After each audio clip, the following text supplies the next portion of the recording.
Hi friends, good evening all. ఇది మన form.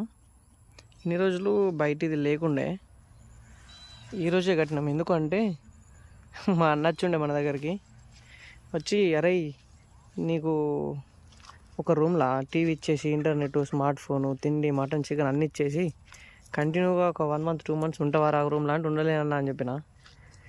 ఈ కోళ్ళు కూడా ఉండేరా అని చెప్పేసిండు చిన్న మాట. చెప్పిన తర్వాత వెంటనే ఈ బయట ఇలా కోళ్ళు తిరగడానికి ఒకటి ఏర్పాటు చేసినాం మనం, చీరలు కట్టి. లో బడ్జెట్లో ఎక్కువ అమౌంట్ పెట్టడం ఎందుకు అని చెప్పి, మనం ఉన్నప్పుడు మాత్రమే డైలీ మార్నింగ్ ఒక 2 hours, ఈవినింగ్ ఒక 2 hours ఈ కోళ్ళను వదిలిపెట్టేసి ఇందులో గడ్డి ఇవన్నీ తిన్న తర్వాత మళ్ళీ అందులో వేద్దామనే కాన్సెప్ట్లో చేసేసినాం ఈరోజే. ఎట్లా వస్తుందో అనుకున్నాం, పర్లేదు, కొంచెం బెటర్గానే వచ్చింది. ఇది ఇట్లా ఫెయిల్ అయితే మళ్ళీ నెక్స్ట్ టైం కొంచెం గట్టిగా ప్లాన్ చేద్దామనేసి ఈ ఈవినింగ్ వరకు అయితే ఇట్లా 1 dayలో ఇది కంప్లీట్ చేసినాం, చుట్టూ చీరలు కట్టేసి కొయ్యలు వేసి.